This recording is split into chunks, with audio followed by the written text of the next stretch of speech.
E aí, galera, boa tarde, tudo bem? Começa mais uma aula dessa semana, né? Já vou de antemão hoje pedir desculpa, porque quase com 100% de certeza a gente vai ter alguma intercorrência, né? O vizinho do prédio ao lado aqui estava fazendo uma limpeza aqui na área externa e estava um barulhão até agora. Já passou o caminhão do lixo, enfim.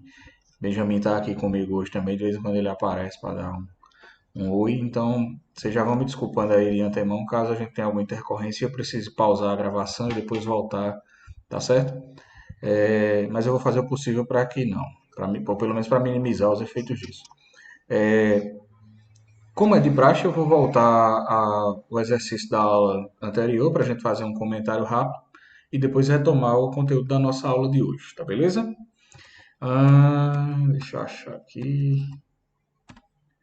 Pronto.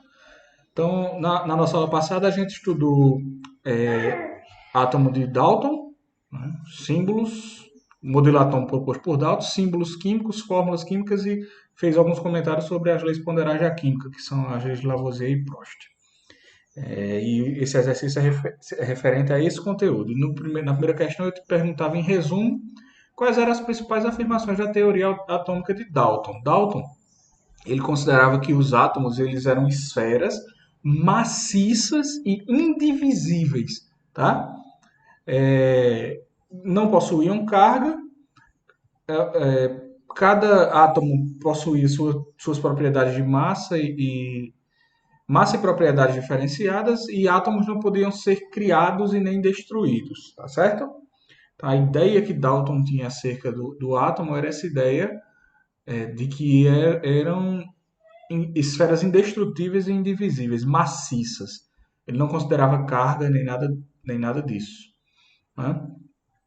Na segunda questão, eu pedi para explicar como elementos e substâncias são representadas na notação química de Berzelius, né?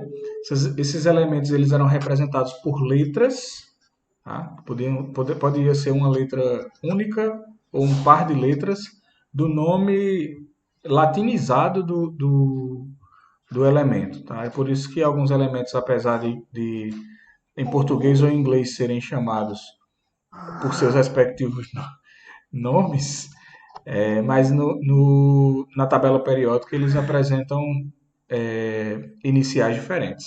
O chumbo, por exemplo, na tabela periódica lá, na representação de notação química, é Pb, porque em latim é plumbum. Então, se representaria dessa maneira na notação química. Já as substâncias você representa com a mesma notação química dos elementos, componentes da substância, e com um índice que indica o número a quantidade daqueles elementos presentes na molécula, né? Então, H2O, por exemplo, eu teria o H representando o elemento hidrogênio, o índice 2 me dizendo a quantidade de hidrogênios que eu tenho na molécula, e o O representando o oxigênio. Lembrando que quando eu tenho um elemento apenas, eu não preciso colocar a numeração. Não preciso colocar esse índice, porque já está subentendido que o índice, nesse caso, é 1, tá certo? No 3 eu perguntava o que são reagentes e o que são produtos numa equação química. Né? Reagentes são as substâncias que vão iniciar a reação, participar inicialmente da reação. Produtos são as substâncias formadas a partir da reação que aconteceu sobre esses reagentes. E na equação química a gente sempre representa os reagentes no lado esquerdo da nossa equação química e o produto ou os produtos do lado direito, tá certo? Pessoal, é isso aí. Na quarta questão eu perguntava para vocês quais eram as afirmações da lei de Proust e da lei de Lavoisier, por que essas leis são consideradas leis ponderais da química. Elas são consideradas leis ponderais porque elas tratam da quantidade de massa nas reações químicas e nos fenômenos químicos. Tá? E, em resumo, a lei de Lavoisier diz que as massas de produtos e de reagentes e produtos num sistema fechado tendem a ser massas constantes, então nada se perde nem nada se acrescenta ali, tá? Apenas há transformações. E a lei de Proust ela fala de proporcionalidade, que existe uma proporcionalidade definida na quantidade de substâncias que reagem. Então, se eu acrescento mais reagentes do que necessário, eu vou ter sobras de alguma substância naquela reação. Então, é uma lei de proporcionalidade. E na última questão, que era a questão 5, eu te pedia para... Te dava a notação científica de algumas moléculas, de algumas substâncias, e te pedia para me dizer a quantidade de átomos que estavam presentes ali, a quantidade de elementos, de cada elemento que estava presente ali naquela substância, colocando também um coeficiente aqui na frente. Lembrando que esse coeficiente, que é o número maior aqui, nesse caso 5, ele multiplica todos os índices, né, que estão explícitos ou implícitos aqui. Então, aqui, quantos átomos de hidrogênio eu teria aqui nessa quantidade de substância? Então, eu teria 5 vezes 2, 10 átomos de hidrogênio, e 5 vezes 1, que é o 1 que está aqui implícito no oxigênio, eu teria 5 átomos de oxigênio. Seria fazer isso para todos os outros. Então, aqui na glicose, por exemplo, quantos carbonos eu teria? Então, 3 vezes 6, eu teria 18 carbonos. 3 vezes 12, eu teria 36 hidrogênios. E 3 vezes 6, eu teria também 18 oxigênios. No dióxido de carbono, eu teria 7 carbonos, né, porque 7 vezes 1, e teria 14 oxigênios, porque 7 vezes 2, 14. No etanol aqui eu teria 12 carbonos, né, 6 vezes 2. Eu teria 36 hidrogênios, porque ó, 6 vezes 5, 30 hidrogênios. Mas aqui eu também tenho outro hidrogênio com índice 1. Vezes 6, 36. Então eu teria 36 hidrogênios e 6 oxigênios. Né? E aqui no gás ozônio eu teria 3 vezes 9, 27 oxigênios aqui. Beleza? Então, em suma, era isso. Hoje, de exercício de correção.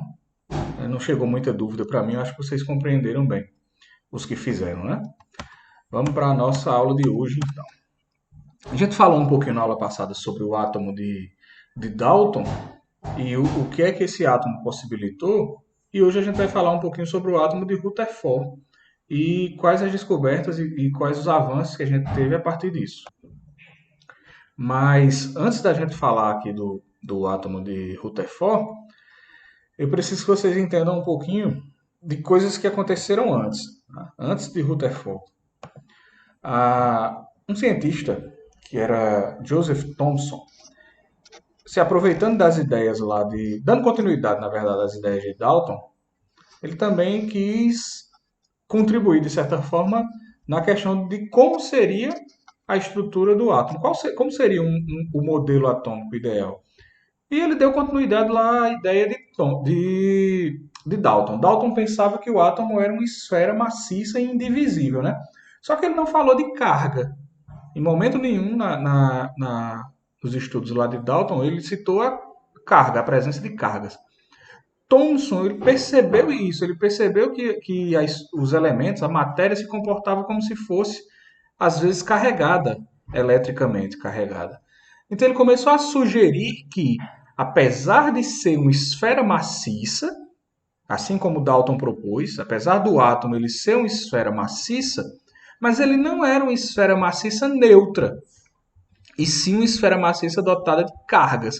Então a ideia que Thomson propôs para o átomo é que o átomo ele seria uma grande esfera positiva, carregada positivamente, e mergulhado ou imerso nessa esfera positiva eu teria diversas cargas negativas, pequenas cargas negativas mergulhadas nesse maciço positivo.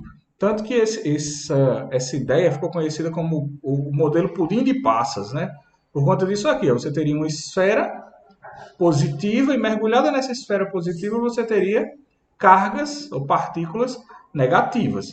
Então essa ideia de que os átomos eles tinham carga não surgiu lá com Dalton, surgiu aqui com Thomson, tá certo? Então essa foi a grande contribuição de Thomson no sentido de propor que apesar de serem maciços e indivisíveis, os átomos eles eram carregados, eletricamente carregados. Tá certo? Se aproveitando dessa ideia, que a ciência é sempre assim, uma ideia surge e você se aproveita dessa ideia para avançar, para contribuir mais. Tá? A ciência é feita da soma das pequenas contribuições. Então você sempre se aproveita de algo que alguém pensou antes e dá continuidade àquilo. Pensa numa coisa nova, dando continuidade a algo que alguém pensou antes. Né? Você tem raros casos em que a ciência parte do zero e um pesquisador pensa em tudo sem ter a ajuda de ninguém que veio antes, de nenhum precursor antes dele. Tá certo? Então, Rutherford, que é o objetivo da nossa aula de hoje, foi esse senhor aqui, ó, Ernest Rutherford. E o que é que ele pensou? O Benjamin onde tá ali. Sai daí, cara. Ah, meu Deus. Desculpa aí, pessoal. Voltando. Benjamin estava aqui atrás. Rutherford foi esse camarada aqui, esse senhor. E o que é que ele pensou? Daqui a pouco a gente vai entender como ele chegou a essa conclusão. Mas a ideia de Rutherford foi a seguinte: não, velho, o átomo ele não é maciço, pelo contrário, ele é vazado. Não existe uma estrutura maciça, blocada, como se fosse uma grande esfera. Não. O átomo ele apresenta espaços vazios. Ele possui uma região central que é positiva, e em volta dessa região você possui uma parte negativa e um grande espaço vazio entre essa porção positiva e essa porção negativa. Mas como é que Rutherford chegou a essa conclusão? De que o átomo era vazado, que as cargas positivas estavam no centro, as cargas negativas estavam em volta. Ele só conseguiu chegar até essa conclusão graças à descoberta da radioatividade, né?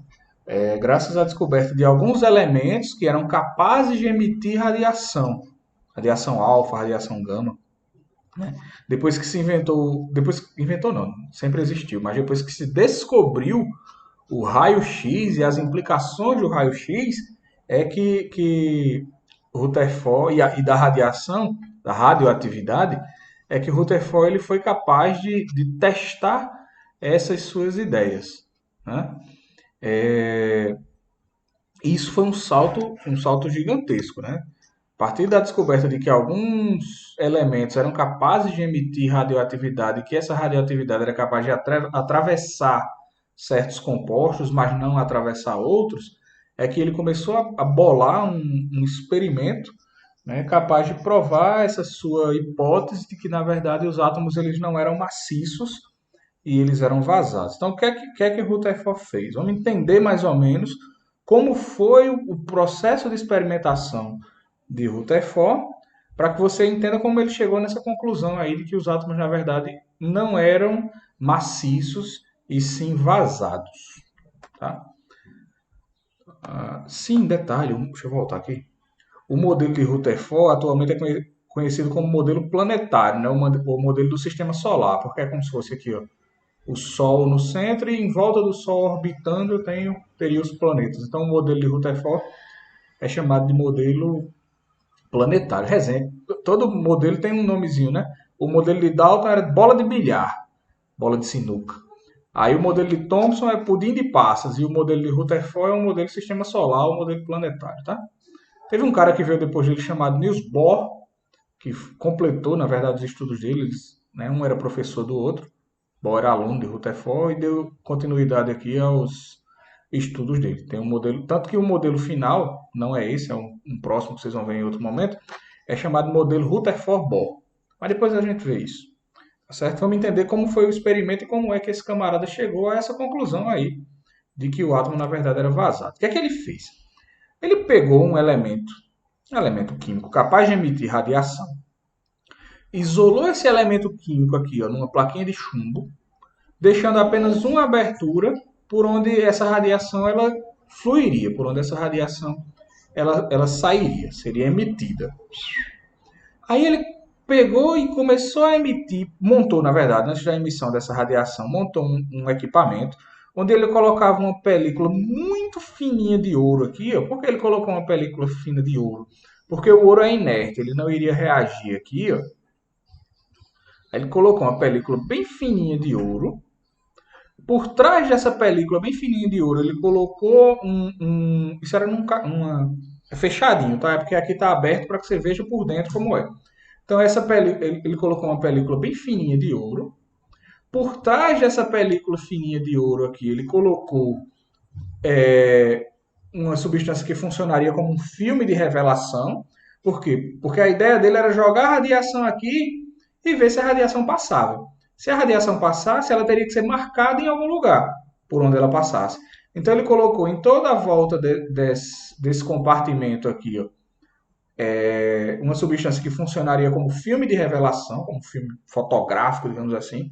Não seria bem isso, mas se faz isso hoje em raio-x. Você coloca uma placa por trás, coloca a sua mãozinha lá, ou a parte do seu corpo que você quer, e joga a radiação.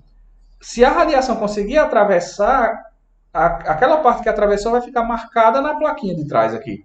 Aí eles pegam aquela plaquinha de trás e revelam. É assim que funciona o raio-x. A ideia é mais ou menos essa. Ele se apropriou dessa ideia de raio-x, de como atuaria o raio-x, para fazer esse experimento. Colocou uma placa de revelação aqui em toda a volta do experimento, colocou o que ele queria que fosse atravessado aqui, que foi uma películazinha bem fininha de ouro, aqui no centro, e emitiu radiação sobre essa película, uma radiação alfa, partículas alfa. Uma radiação que não é muito forte, que saía dessa caixa de chumbo. Por que ele usou a caixa de chumbo? Para que essa radiação ela não fosse jogada em direções diferentes, que você conseguisse direcionar o feixe de radiação aqui. Então ele direcionou o feixe de radiação para que atravessasse e entrasse nesse sistema. Quando a radiação chegou aqui na película de ouro, né, você concorda comigo que aqui você tem uma estrutura formada por átomos de ouro. Se os átomos eles fossem completamente maciços, o que é que se esperaria? Que essa radiação batesse aqui e não atravessasse, ela voltasse. Mas não foi isso que aconteceu. Olha só o que aconteceu.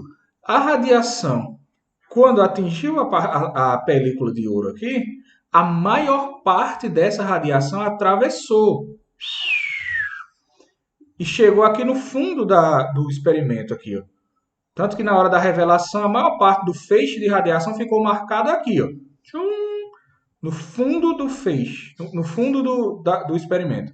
Significa dizer que essa radiação encontrou espaços para atravessar aqui.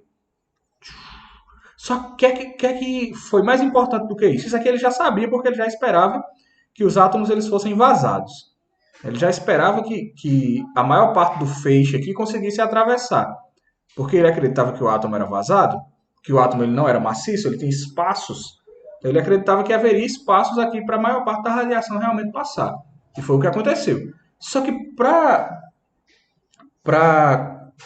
deixar esse experimento mais legal, ele fez umas observações. Ó. Ele percebeu que uma pequena parcela dessa radiação aqui, que era um feixe de radiação positiva, ele percebeu que uma parte desse feixe de radiação aqui sofreu desvio, como se tivesse batido aqui em alguma coisa e desviado para o fundo aqui da tela também. Então, é como se uma pequena parcela desse raio aqui, ó, desse feixe de radiação, bateu em algum lugar aqui que não era vazado, que era maciço, e acabou se desviando, para cá e para cá. Então, teve desvio. Aí ele pensou, caramba, se teve desvio, é porque esse raio bateu em algum lugar aí para poder desviar. Bateu de relance, né? Raspou em algum lugar aí para poder desviar. E outra coisa mais legal ainda é que alguns desses raios nem conseguiram atravessar, mas muito pouquinho desses raios bateram aqui em alguma coisa e voltaram aqui para frente. Ó. Em vez de serem revelados aqui por trás da folha de ouro, acabaram sendo revelados aqui na frente da folha. É como se uma pequena, muito pequena parcela tivesse batido bem no centro de alguma coisa e voltado. Então ele percebeu que a maior parte atravessou a folha de ouro, uma parte bateu em algum lugar ali, desviou na trajetória, e uma parte muito, muito pequenininha bateu, não conseguiu atravessar e foi ricocheteado e voltou. Aí o que é que ele concluiu com isso aqui? Vamos tentar entender por que isso aqui aconteceu e como ele chegou nessa ideia de que o átomo era vazado. Imagina que ele emitindo as cargas. Ó. Imagina que aqui está a folha de ouro e os átomos de ouro. Se a maior parte atravessou esses átomos, significa dizer que existe um espaço vazio gigantesco entre um átomo e outro aqui. E esse espaço vazio foi utilizado pelas cargas para que elas atravessassem. Hã? Mas se eu tenho aqui o desvio desses raios positivos, é por quê? porque esses raios eles foram repelidos provavelmente por alguma carga positiva que ficava aqui no centro do átomo. Então, quando esse raio ele veio, bateu aqui na carga positiva, ele foi desviado, ele não seguiu de forma retinha, como a maioria dos raios seguiu aqui, ele foi desviado para algum lugar. Então, ele concluiu que aqui no centro do átomo existe uma parte positiva que é capaz, uma parte positiva que é capaz de desviar esses raios. Tá? Os raios que passariam aqui no centro seriam desviados por essa carga positiva que ficaria aqui no centro do átomo de ouro. Tá? E o que é que ele concluiu também? Que esse centro aqui no átomo ele possui massa. Essa parte aqui em volta não possui. Tanto não possui massa que o raio conseguiu passar sem problema nenhum, a grande maioria do raio.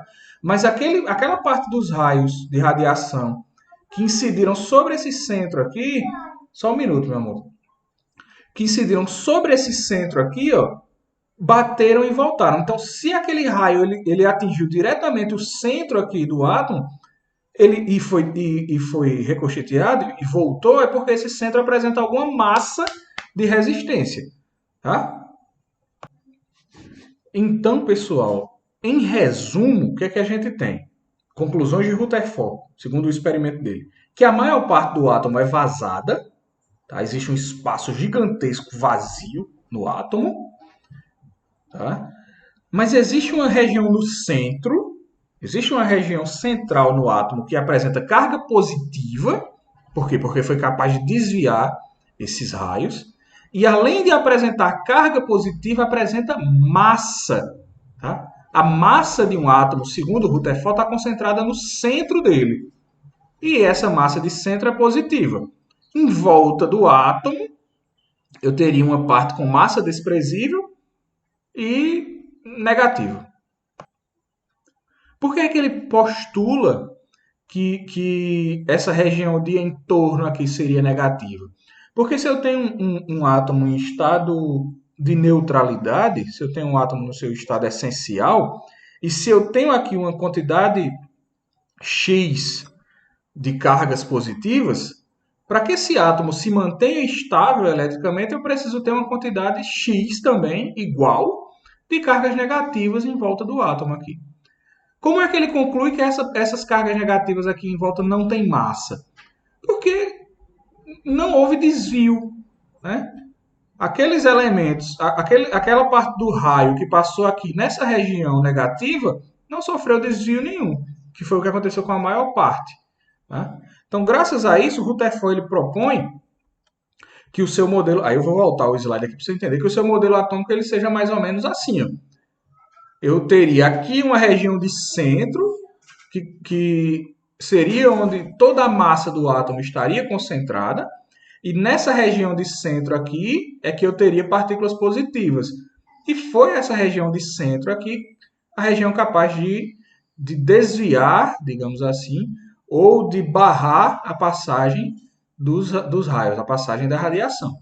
Como eu tenho partículas de centro aqui, para manter a estabilidade desse sistema, obviamente eu vou ter partículas em volta. Se essas partículas de centro são positivas, obviamente as partículas de volta aqui vão ser negativas.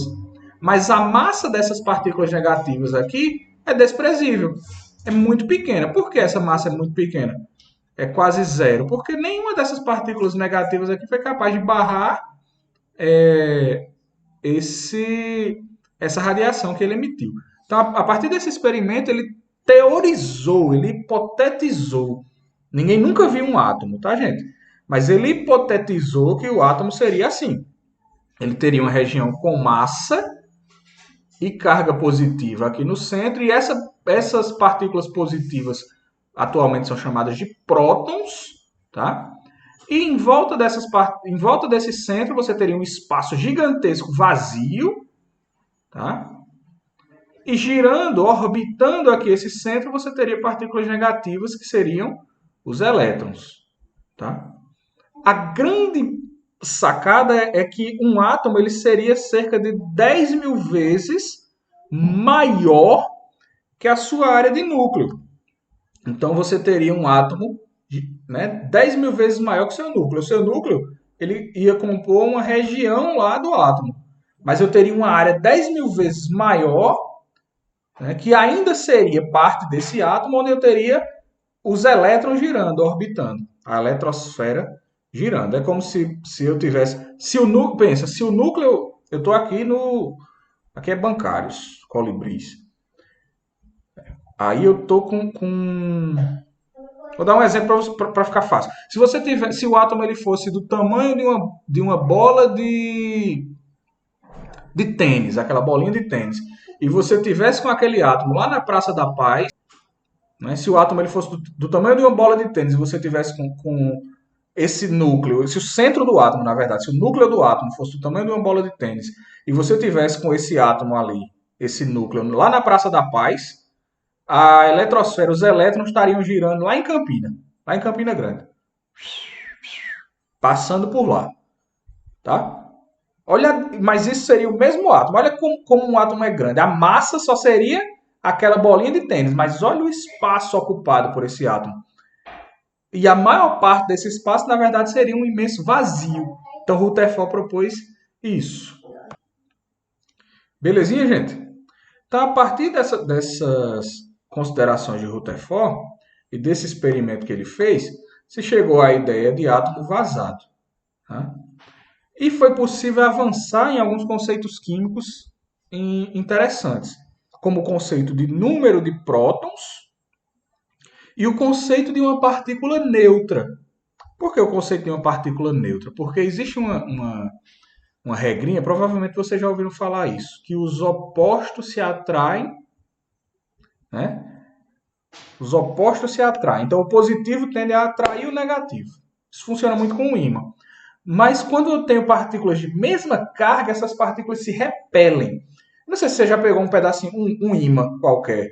Se você colocar ele numa posição certinha, as plaquinhas grudam. Mas se você inverter um dos dois e tentar encaixar, fica um empurrando o outro, um repelindo o outro. Isso é uma regra do magnetismo, tá? Que polos iguais tendem a se repelir. Qual é a ideia? Depois Bohr pensou nisso, o cara que vem depois de Rutherford. Se eu tenho os prótons não são partículas positivas que ficam lá no centro do átomo. Voltando aqui, ó. Aqui no centro eu tenho prótons, representados em vermelho aqui. Se eu tenho 3 prótons aqui nesse elemento, no centro, eu preciso, para equilibrar energeticamente, eletricamente, esse elemento, ter 3 elétrons girando em volta dele aqui. Porque a minha carga fica zerada, fica neutra, né? 3 cargas positivas, 3 cargas negativas. Só que o que é que acontece? Se eu tenho 3 cargas positivas no centro, qual seria a tendência dessas cargas? Se repelirem. Para diminuir essa repulsão que as cargas têm entre si, o próximo cientista que veio depois de Rutherford, que foi Bohr, propôs a existência de partículas neutras aí. Partículas que não têm carga, mas que de certa forma diminuem essa repulsão, que são os nêutrons, que também têm massa. Tá certo? Aí, graças a essa ideia de partículas neutras e de número de cargas positivas e número de prótons, se propôs que cada um dos elementos químicos apresentaria o seu número atômico, correspondente exatamente ao seu número de prótons lá no núcleo do átomo. Então, digamos, o hidrogênio, por exemplo, o número atômico do hidrogênio é 1. Por que 1? Porque lá no núcleo do átomo do hidrogênio eu vou ter quantos prótons? Só um. Eu tenho um próton lá no hidrogênio. Tá? Então, o número atômico, que na química é representado pela letra Z, corresponde exatamente ao número de prótons que eu vou ter lá no núcleo do meu átomo. O alumínio, por exemplo, qual é o número Z do alumínio? Qual é o número atômico do alumínio? 13. E o que é que isso significa, professor? Significa que o alumínio, lá, o elemento alumínio, lá no seu núcleo, tem 13 prótons. 13 partículas positivas. Graças a isso, eu posso prever quantas partículas negativas aquele alumínio vai ter. Se ele tem 13 partículas positivas aqui, para ele estar equilibrado, ele vai precisar ter também quantas partículas negativas? 13. Então, ele tem 13 partículas positivas, 13 prótons, e 13 elétrons, que são partículas negativas. Aí esse alumínio fica neutro.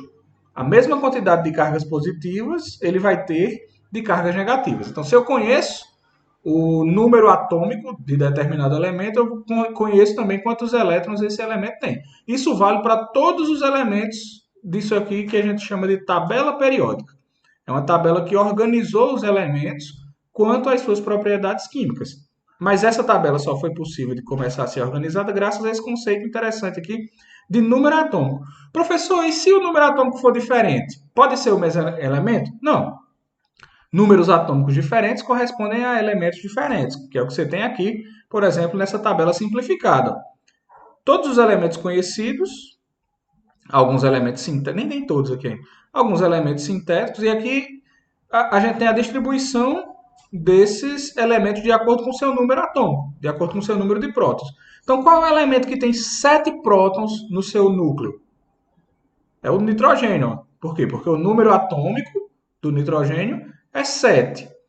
Professor, a prata tem quantos prótons no núcleo? Tem 47. Olha a prata aqui. Então, qual é o número atômico da prata? 47. Professor, e o carbono? O carbono está aqui, ó. Tem 6 prótons no seu núcleo, 6 cargas positivas. Professor, se o cálcio ele tem número atômico 20, quantos elétrons ele vai ter se ele estiver equilibrado? Também 20. Ó. Ele vai ter uma quantidade de prótons igual a 20 e a quantidade de elétrons também é igual a 20. Professor, qual é a quantidade de cargas negativas que eu vou ter no sódio se ele estiver equilibrado? 11. 11 cargas negativas. Por quê? Porque o sódio também vai ter 11 cargas positivas. Então, se você conhece o número atômico do elemento, você já tem duas informações importantes. Primeira informação, o número de prótons que esse elemento possui. Segunda informação, se ele estiver equilibrado eletricamente, ele também vai ter esse mesmo número de elétrons. Então, você já consegue dizer a quantidade de cargas positivas e negativas que aquele elemento tem. Por exemplo, o mercúrio aqui. Ó. Quantas cargas positivas o mercúrio tem se ele estiver equilibrado? Ele vai ter 80 cargas positivas. Consequentemente, ele também vai ter 80 cargas negativas, 80 partículas carregadas negativamente. 80 positivas, 80 negativas. E qual vai ser o número atômico do mercúrio? Vai ser 80. Ô professor, e se mudar? E se for 81? Deixa de ser mercúrio. Já passa a ser tálio, que é outro elemento químico. E se for 82? Já passa a ser chumbo. Tá? Então, cada elemento químico ele tem uma quantidade específica de prótons no seu núcleo. E essa quantidade específica de prótons define o tipo de elemento químico que eu vou ter. Se eu mudo a quantidade de prótons, eu mudo todas as propriedades daquele elemento. Belezinha? Então, esse número atômico aqui ele é super importante porque ele define o tipo de elemento que eu estou falando.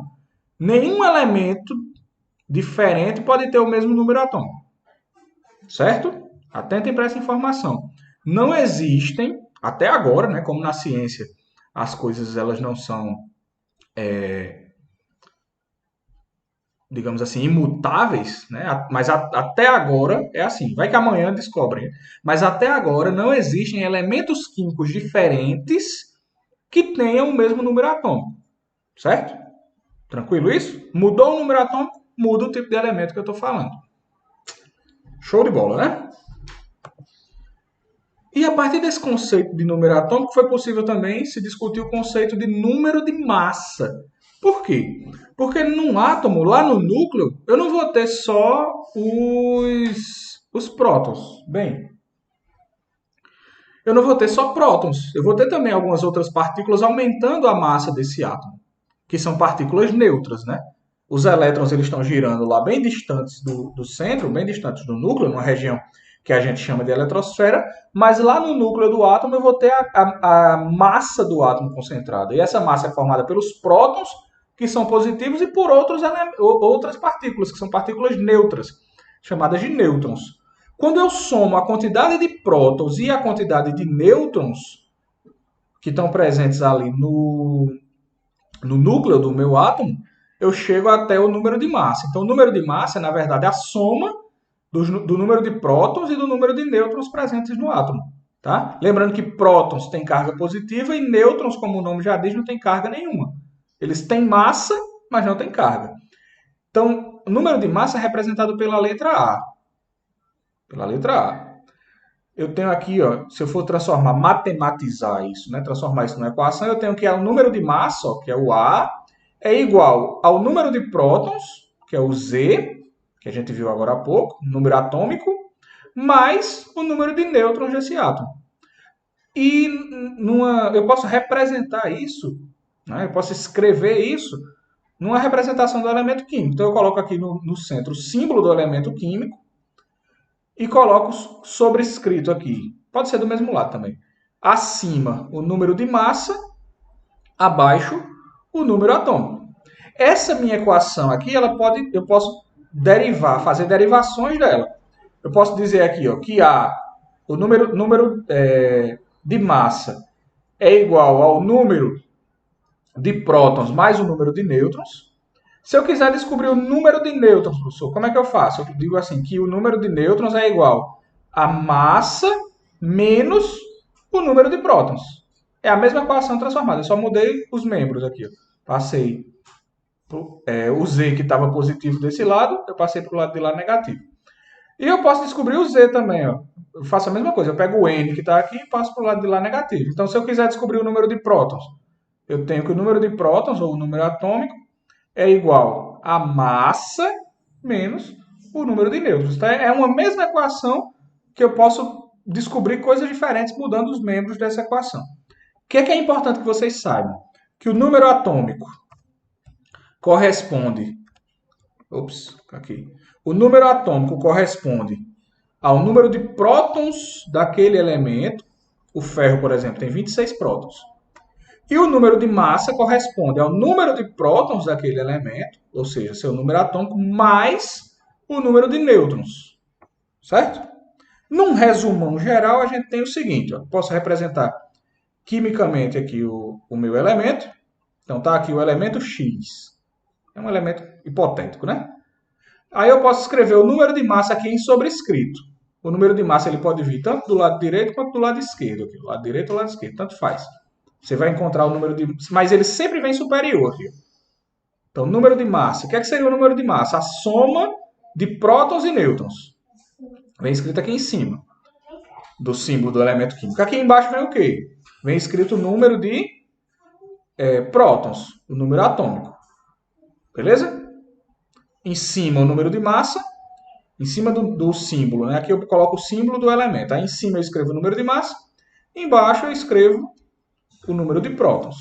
E aqui as nossas equações. Eu tenho que a massa é igual ao número de prótons, esse maisinho aqui para dizer que os prótons têm carga positiva.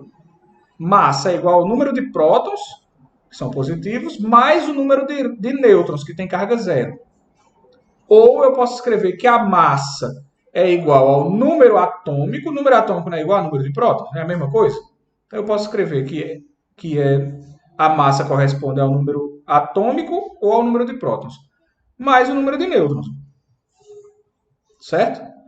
E no seu estado fundamental, essa equação me diz o seguinte, ó, que o número atômico de um elemento, o Z de um elemento, é igual ao seu número de prótons.